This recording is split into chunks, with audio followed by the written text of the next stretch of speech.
The fight for red still continues after stage 14 of the Vuelta 2017. Chris Froome still in red.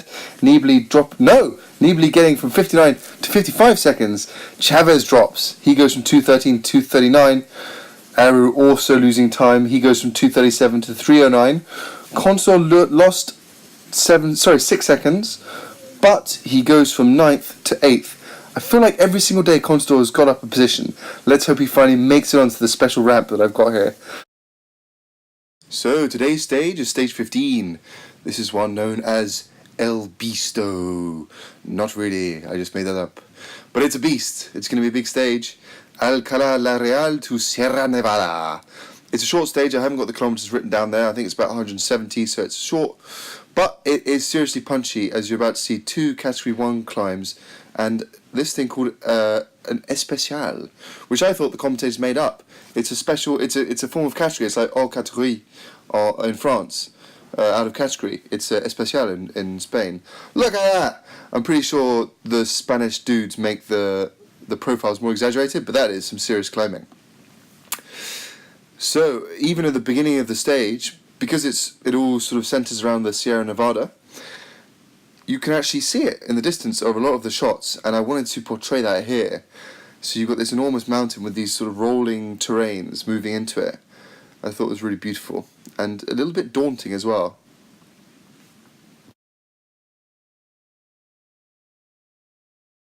So at the beginning of the stage, there was quite a lot of action. It was bizarre. It's the first time on Eurosport they've showed the actual whole stage, so you got to see the beginning dynamic.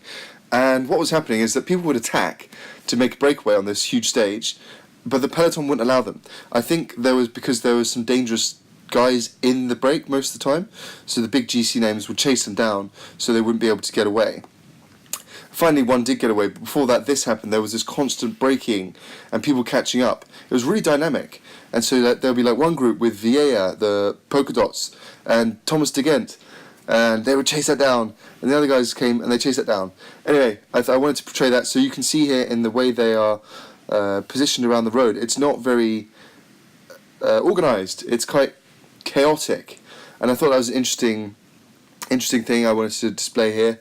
In the Vuelta, as I've said many times, it is more unpredictable in my eyes than the Tour de France, and this was just another thing which shows that to me at least. I love the colours. I just had a look at myself in the mirror. I look absolutely knackered. I'm going to bed about midnight or 1. I'm really not used to this, but I'm giving it my all. It's my grand tour of paintings. So you're gonna get the bags. You're gonna get the pale skin. You're gonna get the blotchy skin and the spots, because I'm at the limit, man. On this tough and really sought after stage, it was really difficult for anyone to get a breakaway, and everyone was kind of just going for it. It was a bit bonkers, really. And this chap, Sander Armé, a rider who I hadn't ever heard of, he managed to make it over the penultimate climb, the Hasayanas, on his own and up ahead, which was extremely impressive for him to shake off his pursuers. Behind him, there was a lot of action, but he got the front run, and he got this good punt at the hill, and a lot of time and recognition for doing that. So I wanted to celebrate that in this picture, and I'm very proud of how it turned out. I love the scarcity of the background again, and the expression in these things.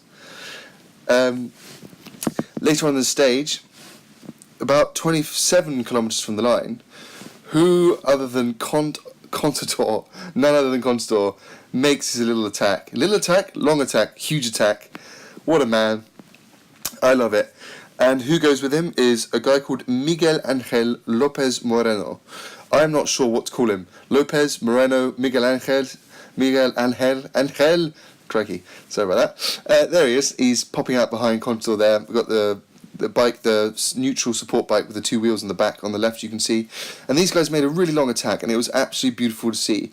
Team Sky didn't keep up. They kept their pace, hoping to grind them down later. And this looks like an attack which could succeed.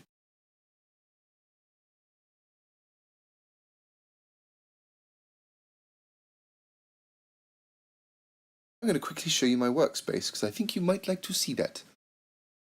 So look, Oakley's awesome chair, by the way. Paints, Smoolie, water, iPad, painting, ink, that thing, computer, printer, modem, hard drives, pen pots, paint pots, tissue, piece of paper, window, jazz man, lamp, and this thing here, trade secret, I put the phone on there on the end. It's counterbalanced by that angle poise, this lamp, and I record downwards from the phone. Genius. It took me years to work that out. So Contador, the little rascal, with Miguel Angel Lopez Moreno, longest name in the peloton, make the break 27 kilometres from the line. Team Sky do not chase him down. There's a lot of kilometres to go, and Team Sky's tactic is not to be volatile and react in situations like that. It's to go with what they know they can do. Because they are an extremely strong team, they can afford to pace themselves, look at the numbers, so the watches they're putting out from the team car, and take directions from their DS, I think is what it's called, the Director Sportif, who oversees what they're doing, and to pace themselves, ride to wattage, back to, or they hope back to, the guys up ahead. So this is Team Sky leading the front with two domestiques, with Chris Froome in the red sipping his bottle, Aru just behind, and Nibali in that new kit which you might not recognise. In bike racing, it's sometimes difficult to tell where the other riders are at, so you have to go by little signals like how hard they're holding the handlebars, whether they're sitting down or standing up a lot. And here I thought a big read was Chris Froome sipping the water bottle while trying to attack back up to Contador on this climb, a real show of strength. It can be difficult sometimes working out who to paint, but there was absolutely no question whether I should paint this guy or not. Not just because he won, but also if I didn't paint him, that my Colombian fans would let me know about it. There's such a brilliantly passionate nation of cycling fans. They really do love Colombians and cycling in general. So I absolutely had to paint him. His name is Miguel Angel Lopez Moreno. Very long name. A superb ride from him. He was really strong yesterday, actually, and now he appears to be a threat in the GC for Chris Froome. He managed to get away with Contador from 27 kilometres from the line, and when Contador faded, he attacked, and he went up ahead. Adam Yates was cycling, looking like he might win the stage, but this guy said, and came after him, came alongside him. Adam Yates then accelerated to keep up with this guy, Miguel Angel Lopez Moreno. I don't want to say his name because I'll just call him that guy because it's too long. His name is too long. And Yates managed to keep with him. It was like, wow, how can he do that? Then suddenly he popped, and Adam Yates just literally, no, not quite literally, but came to a standstill. This guy was so strong. So a superb stage win from this guy. Looked awesome on the bike, and obviously, well, maybe not obviously, but potentially someone to really watch out for, not only in this race, but in further races to come. And as always, if you do want to get your hands on one of these original paintings, then head over to captainsmithdesign.com and enter your email into the email peloton. I'm going to be sending daily emails of the paintings that I do and these videos during the Grand Tours over the next years. And when it's not Grand Tour, I won't be inundating you as much, but I'll still be sending you emails if you join the list.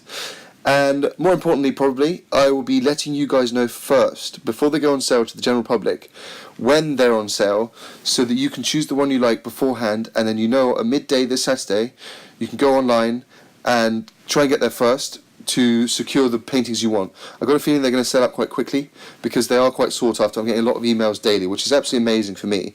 I'm not acting like it's an imposition. It's fantastic. So to avoid disappointment, get your email on the list and you'll know first that Saturday midday they go on sale, and try and secure the one you want.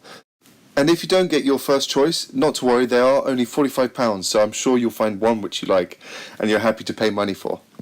After an action-packed Stage 15 of La Vuelta 2017, Chris Froome remains in red. Nibali drops 6 seconds to Froome, goes to 1:01 back but stays in second position. Chavez in 5th is at 2:39. Nothing moves there. Aru goes from 3:09 to 3:24. Contador drops 40 seconds after his awesome attack, and he's at 3:59. Sadly, he's off the ramp that I've made, which is very sad for me. I want him on the ramp. Get on the ramp, Contador.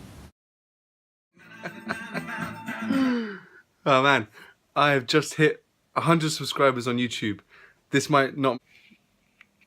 That's how I feel. I feel as cool as I look, man. Oh. I'm so happy about this. Thank you to everyone who is watching me on YouTube.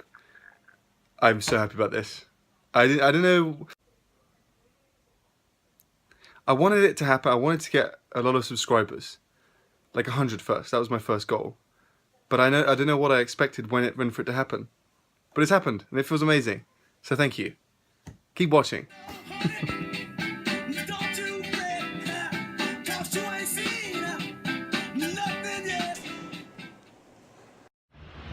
I kind of can't believe this is happening, but I'm going to the gym on a Sunday night. It's about 20 to 9 in London town. You can see that I feel tired. I feel tired. You saw me in the morning, man. I'm really grizzly. I feel like I'm from like a prisoner of war film. Whatever. There's so many worse things in life than being tired. But that's what you gotta say, isn't it? That's what you say. I'm going to the gym. I'll prove it to you. I'll show it to you.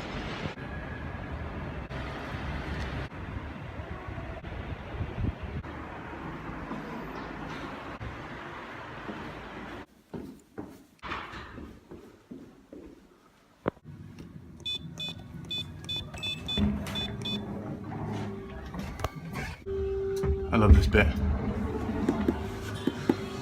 Bam, we're out of there.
Day 15. Woo, halfway house. Of the 30-30 challenge. To cycle 30 minutes for 30 days in a row. I've always felt good afterwards. I never felt bad afterwards. You know, I felt bad before. I feel good now.